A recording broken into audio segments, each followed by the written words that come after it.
When we vote for president, technically we are voting for an elector who in turn represents our state's election results in the Electoral College.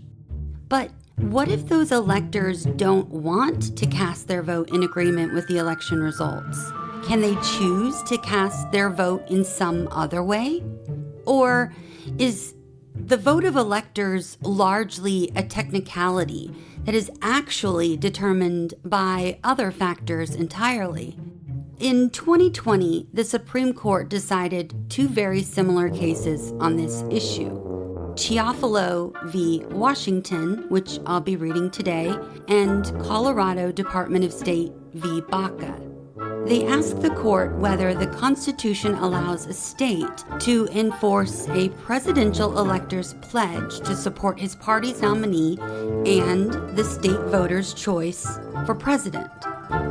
In this 2020 opinion of the court in Chiafalo v. Washington.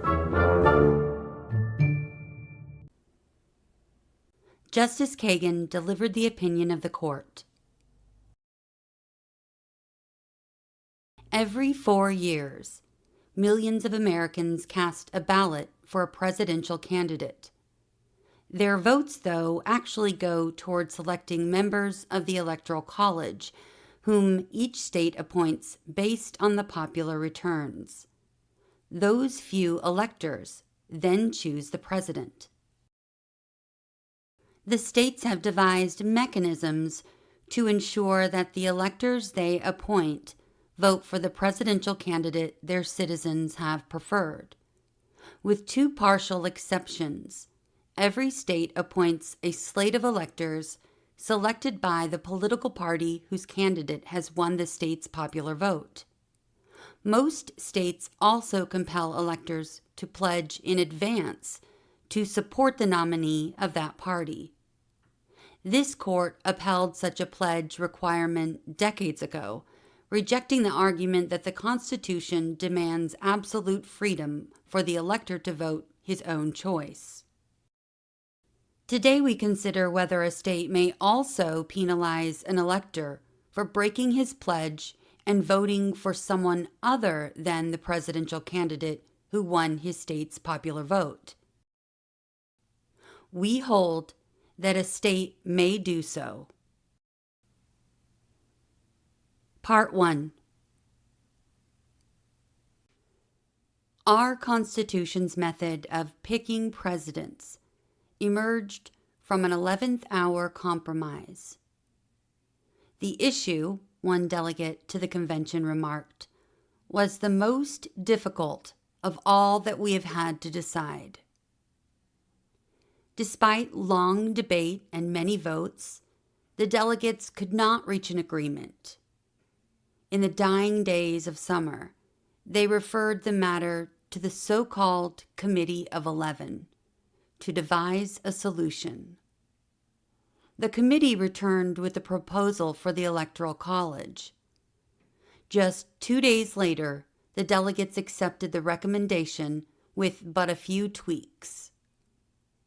James Madison later wrote to a friend that the difficulty of finding an unexceptionable selection process was deeply felt by the convention. Because the final arrangement of it took place in the latter stage of the session, Madison continued, it was not exempt from a degree of the hurrying influence produced by fatigue and impatience in all such bodies, though the degree was much less than usually prevails in them. Whether less or not, the delegates soon finished their work and departed for home. The provision they approved about presidential electors is fairly slim. Article 2, Section 1, Clause 2 says, "Each state shall appoint, in such manner as the legislature thereof may direct, a number of electors equal to the whole number of senators and representatives to which the state may be entitled in the Congress. but no senator or representative or person holding an office of trust or profit under the United States shall be appointed an elector. The next clause, but don't get attached, it will soon be superseded, set out the procedures the electors were to follow in casting their votes. In brief, each member of the college would cast votes for 2 candidates in the presidential field. The candidate with the greatest number of votes, assuming he had a majority, would become president. The runner-up would become vice president. If no one had a majority, the House of Representatives would take over and decide the winner. That plan failed to anticipate the rise of political parties and soon proved unworkable. The nation's first contested presidential election occurred in 1796, after George Washington's retirement. John Adams came in first among the candidates, and Thomas Jefferson second. That meant the leaders of the era's 2 warring political parties, the Federalists and the Republicans, became president and vice president respectively. 4 years later, a different problem arose. Jefferson and Aaron Burr ran that year as a Republican Party ticket, with the former meant to be president and the latter meant to be vice. For that plan to succeed, Jefferson had to come in first and Burr just behind him.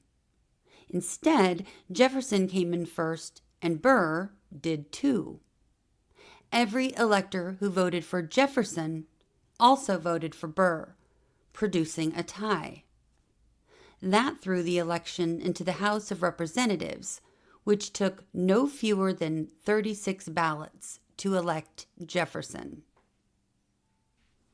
By then, everyone had had enough of the Electoral College's original voting rules. The result was the 12th Amendment, whose main part provided that electors would vote separately for president and vice president. The amendment, ratified in 1804, says, "The electors shall meet in their respective states and vote by ballot for president and vice president. They shall name in their ballots the person voted for as president, and in distinct ballots the person voted for as vice president, and they shall make distinct lists of all persons voted for as president, and of all persons voted for as vice president, and of the number of votes for each, which lists they shall sign and certify and transmit sealed to Congress, where the votes shall then be counted." The amendment thus brought the Electoral College's voting procedures into line with the nation's new party system. Within a few decades, the party system also became the means of translating popular preferences within each state into Electoral College ballots. In the nation's earliest elections, state legislatures mostly picked the electors, with the majority party sending a delegation of its choice to the Electoral College. By 1832, though, all states but one had introduced popular presidential elections.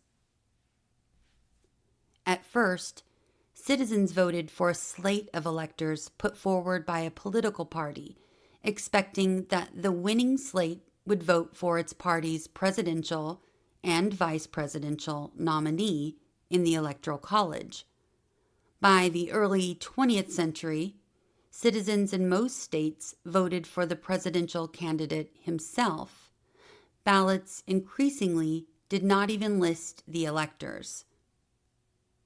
After the popular vote was counted, states appointed the electors chosen by the party whose presidential nominee had won statewide, again expecting that they would vote for that candidate in the Electoral College. In the 20th century, many states enacted statutes meant to guarantee that outcome, that is, to prohibit so-called faithless voting. Rather than just assume that party-picked electors would vote for their party's winning nominee, those states insist that they do so. As of now, 32 states and the District of Columbia have such statutes on their books. They are typically called pledge laws because most demand that electors take a formal oath or pledge to cast their ballot for their party's presidential and vice presidential candidate. Others merely impose that duty by law. Either way, the statutes work to ensure that the electors vote for the candidate who got the most statewide votes in the presidential election. Most relevant here, states began about 60 years ago to back up their pledge laws with some kind of sanction. By now, 15 states have such a system. Almost all of them immediately remove a faithless elector from his position, substituting an alternate whose vote the state reports instead. A few states impose a monetary fine on any elector who flouts his pledge. Washington is one of the 15 states with a sanctions-backed pledge law designed to keep the state's electors in line with its voting citizens. As all states now do, Washington requires political parties fielding presidential candidates to nominate a slate of electors. On Election Day, the state gives voters a ballot listing only the candidates themselves. When the vote comes in, Washington moves toward appointing the electors chosen by the party whose candidate won the statewide count. But before the appointment can go into effect, each elector must execute a pledge agreeing to mark her ballots for the presidential and vice presidential candidate of the party nominating her. And the elector must comply with that pledge, or else face a sanction.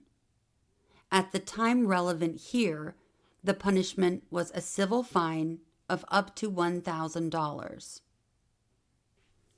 This case involves 3 Washington electors who violated their pledges in the 2016 presidential election. That year, Washington's voters chose Hillary Clinton over Donald Trump for president. The state thus appointed as its electors the nominees of the Washington State Democratic Party.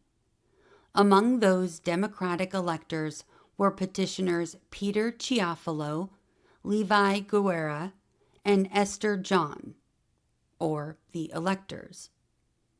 All 3 pledged to support Hillary Clinton in the Electoral College, but as that vote approached, they decided to cast their ballots for someone else.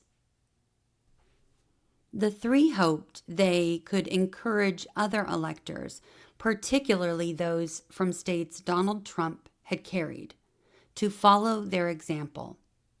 The idea was to deprive him of a majority of electoral votes and throw the election into the House of Representatives. So the 3 electors voted for Colin Powell for president. But their effort failed.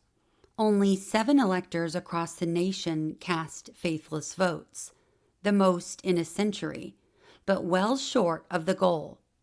Candidate Trump became President Trump, and more to the point here, the state fined the electors $1,000 apiece for breaking their pledges to support the same candidate its voters had. The electors challenged their fines in state court, arguing that the Constitution gives members of the Electoral College the right to vote however they please.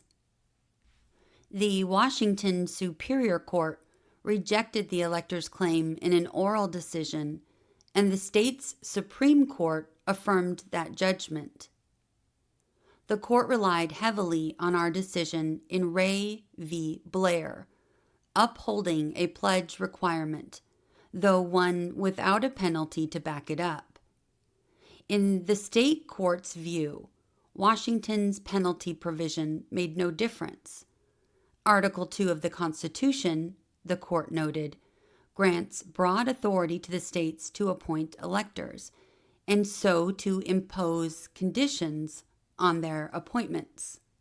And nothing in the document suggests that electors have discretion to cast their votes without limitation or restriction by the state legislature. A few months later, the United States Court of Appeals for the 10th Circuit reached the opposite conclusion in a case involving another faithless elector. The circuit court held that Colorado could not remove the elector, as its pledge law directs, because the Constitution provides presidential electors the right to cast a vote for president with discretion. We granted certiorari to resolve the split. We now affirm the Washington Supreme Court's judgment that a state may enforce its pledge law against an elector. Part 2.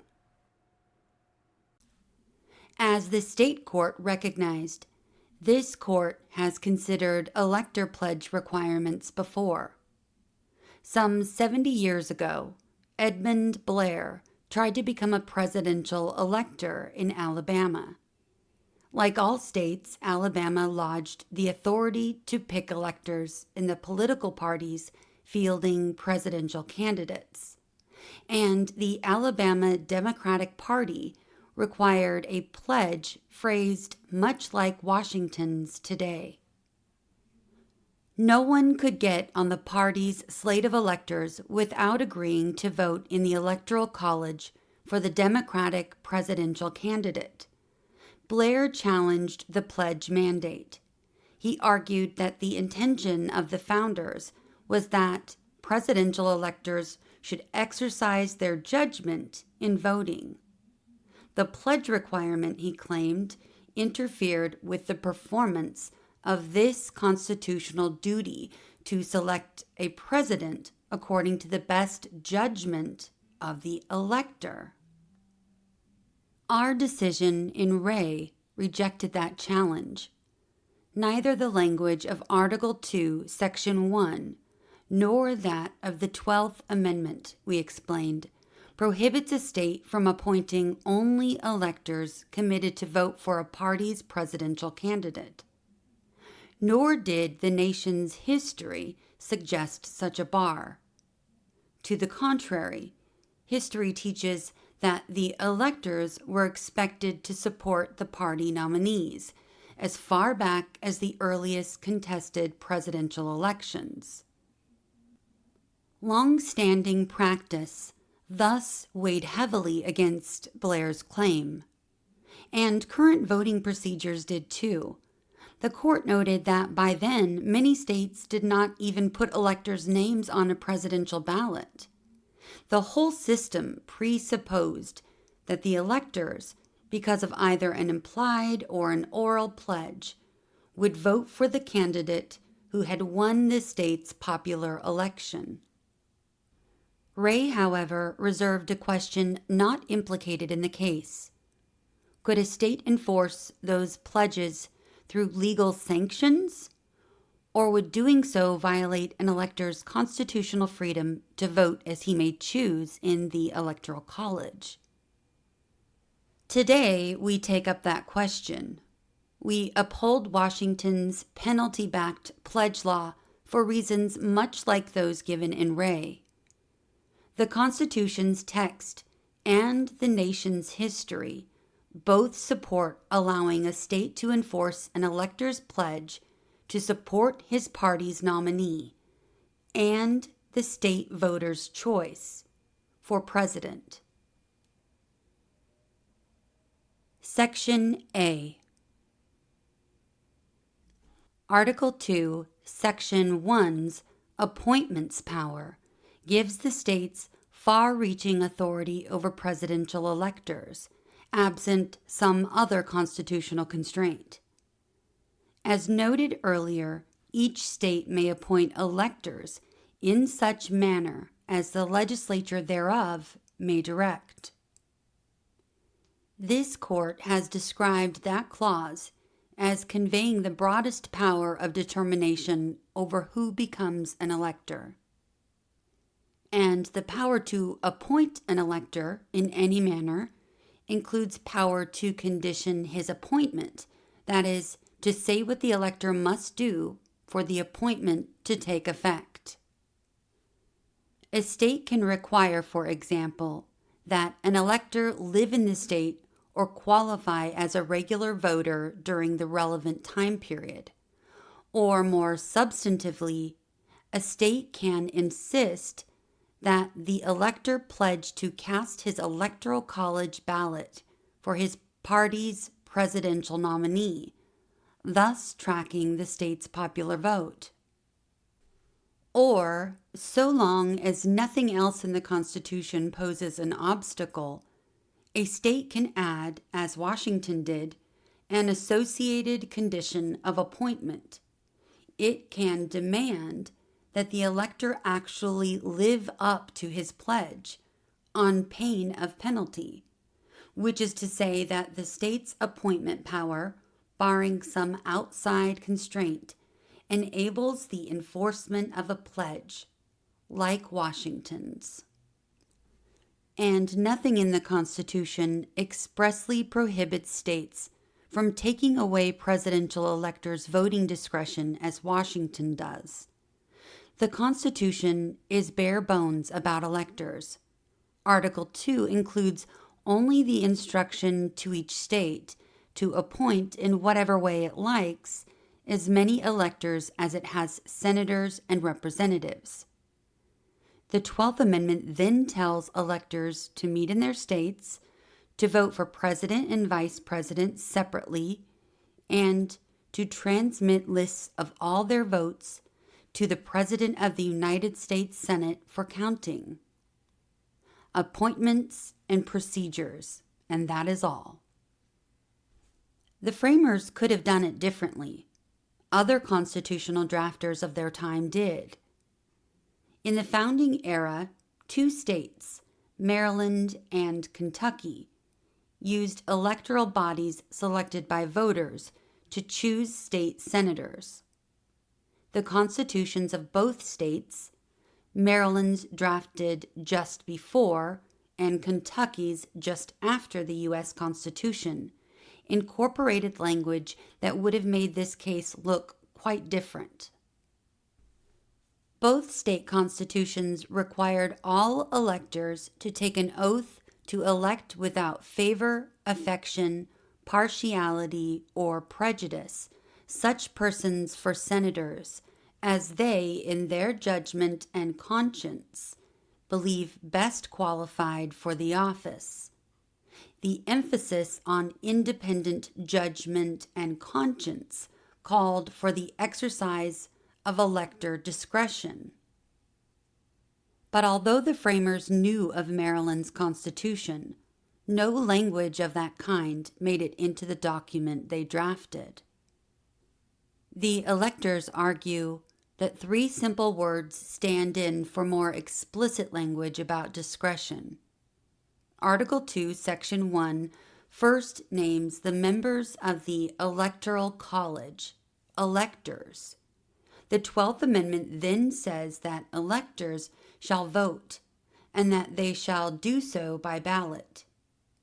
The plain meaning of those terms, the electors say, requires electors to have freedom of choice. If the states could control their votes, the electors would not be electors, and their vote by ballot would not be a vote. But those words need not always connote independent choice. Suppose a person always votes in the way his spouse or pastor or union tells him to. We might question his judgment, but we would have no problem saying that he votes or fills in a ballot. In those cases, the choice is in someone else's hands, but the words still apply because they can signify a mechanical act. Or similarly, suppose in a system allowing proxy voting, a common practice in the founding era. The proxy acts on clear instructions from the principal with no freedom of choice. Still, we might well say that he cast a ballot or voted, though the preference registered was not his own. For that matter, some elections give the voter no real choice because there is only one name on a ballot. Yet, if the person in the voting booth goes through the motions, we consider him to have voted. The point of all these examples is to show that although voting and discretion are usually combined, voting is still voting when discretion departs. Maybe most telling, switch from hypotheticals to the members of the Electoral College. For centuries now, as we'll later show, almost all have considered themselves bound to vote for their party's and the state voters' preference. Yet there is no better description for what they do in the Electoral College than vote by ballot. And all these years later, everyone still calls them electors. And not wrongly, because even though they vote without discretion, they do indeed elect a president. The electors and their amici object that the framers using those words expected the electors' votes to reflect their own judgments. Hamilton praised the Constitution for entrusting the presidency to men most capable of analyzing the qualities needed for the office, who would make their choices under circumstances favorable to deliberation. So, too, John Jay predicted that the Electoral College would be composed of the most enlightened and respectable citizens, whose choices would reflect discretion and discernment. But even assuming other framers shared that outlook, it would not be enough. Whether by choice or accident, the framers did not reduce their thoughts about electors' discretion to the printed page. All that they put down about the electors was what we have said, that the states would appoint them and that they would meet and cast ballots to send to the capital. Those sparse instructions took no position on how independent from or how faithful to party and popular preferences the electors' votes should be. On that score, the Constitution left much to the future, and the future did not take long in coming. Almost immediately, presidential electors became trusty transmitters of other people's decisions. Section B. Long settled and established practice may have great weight in a proper interpretation of constitutional provisions. As James Madison wrote, a regular course of practice can liquidate and settle the meaning of disputed or indeterminate terms and phrases. The electors make an appeal to that kind of practice in asserting their right to independence. But our whole experience as a nation points in the opposite direction.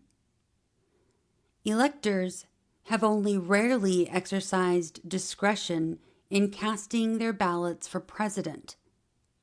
From the first, states sent them to the Electoral College, as today Washington does, to vote for pre-selected candidates rather than to use their own judgment. And electors, or at any rate almost all of them, rapidly settled into that non-discretionary role. Begin at the beginning, with the nation's first contested election in 1796. Would-be electors declared themselves for one or the other party's presidential candidate. In some states, legislatures chose the electors. In others, ordinary voters did. But in either case, the elector's declaration of support for a candidate, essentially a pledge, was what mattered. Or said differently, the selectors of an elector knew just what they were getting, not someone who would deliberate in good Hamiltonian fashion, but someone who would vote for their party's candidate. The presidential electors, one historian writes, were understood to be instruments for expressing the will of those who selected them, not independent agents authorized to exercise their own judgment. And when the time came to vote in the Electoral College, all but one elector did what everyone expected, faithfully representing their selector's choice of presidential candidate. The 12th Amendment embraced this new reality, both acknowledging and facilitating the Electoral College's emergence as a mechanism not for deliberation, but for party line voting. Remember that the amendment grew out of a pair of fiascos: the election of two then bitter rivals as president and vice president, and the tie vote that threw the next election into the House. Both had occurred because the Constitution's original voting procedures gave electors 2 votes for president rather than 1 apiece for president and vice president, without the capacity to vote a party ticket for the 2 offices. The electors had foundered and could do so again.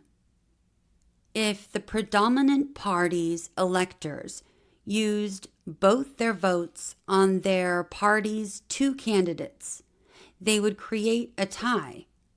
If they intentionally cast fewer votes for the intended vice president, they risked the opposite party's presidential candidate sneaking into the second position. By allowing the electors to vote separately for the 2 offices, the 12th Amendment made party line voting safe. The amendment thus advanced, rather than resisted, the practice that had arisen in the nation's first elections.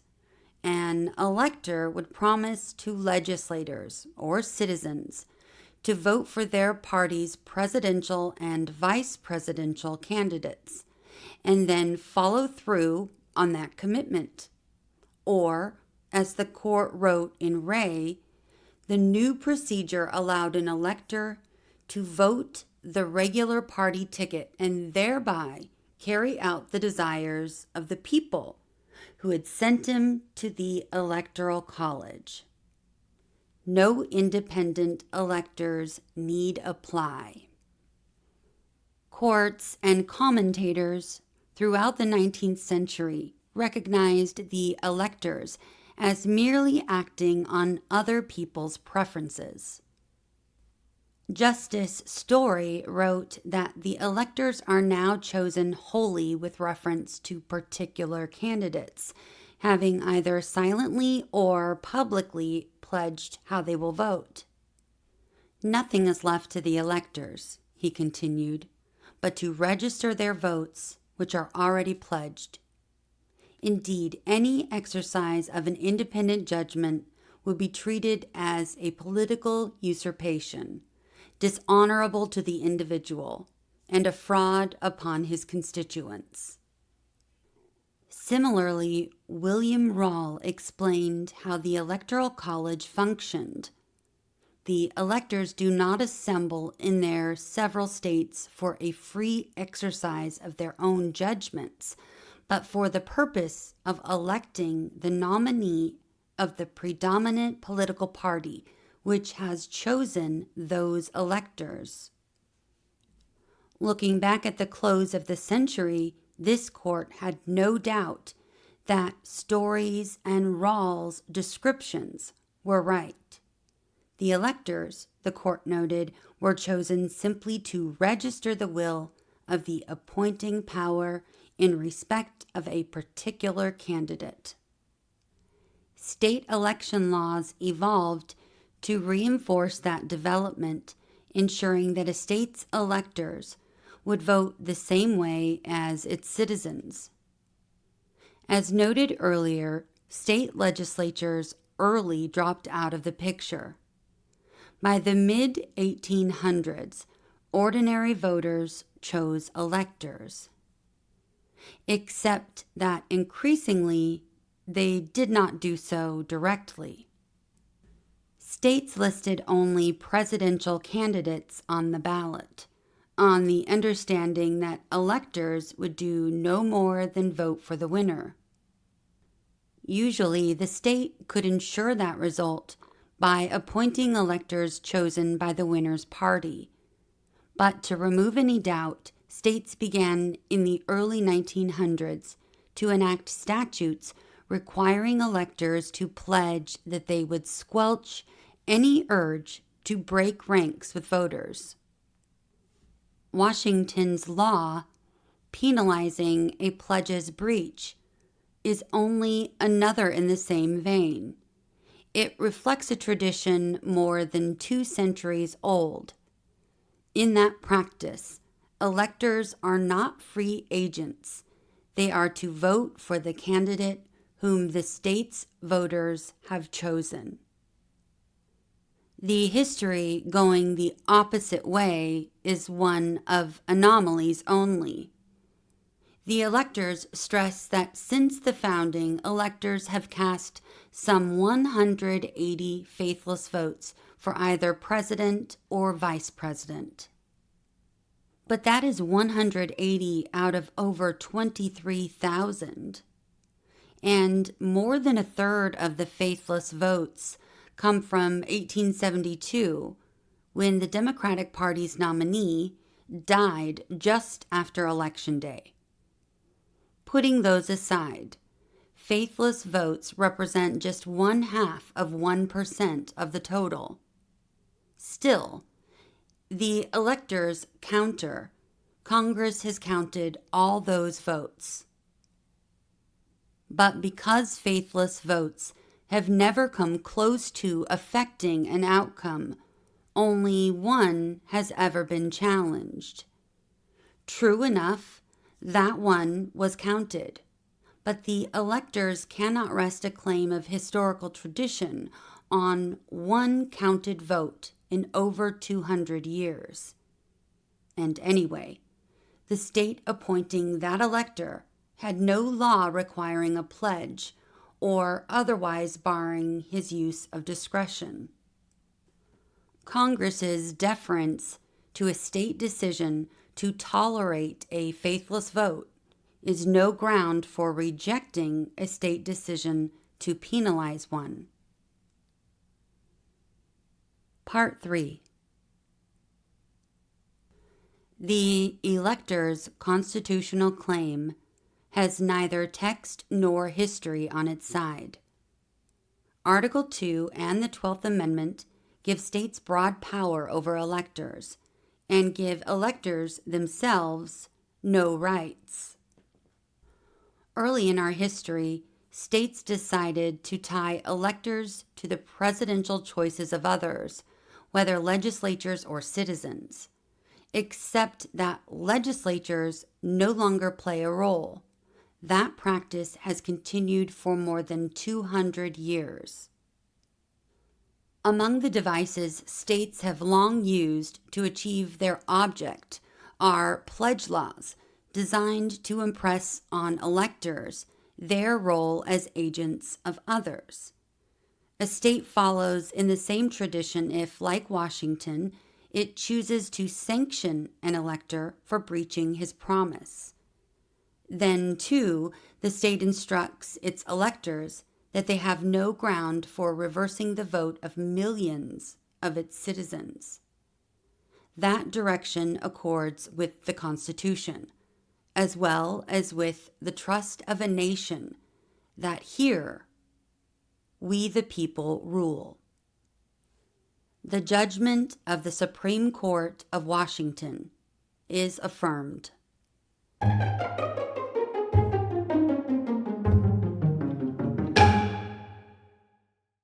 We've reached the end of the opinion.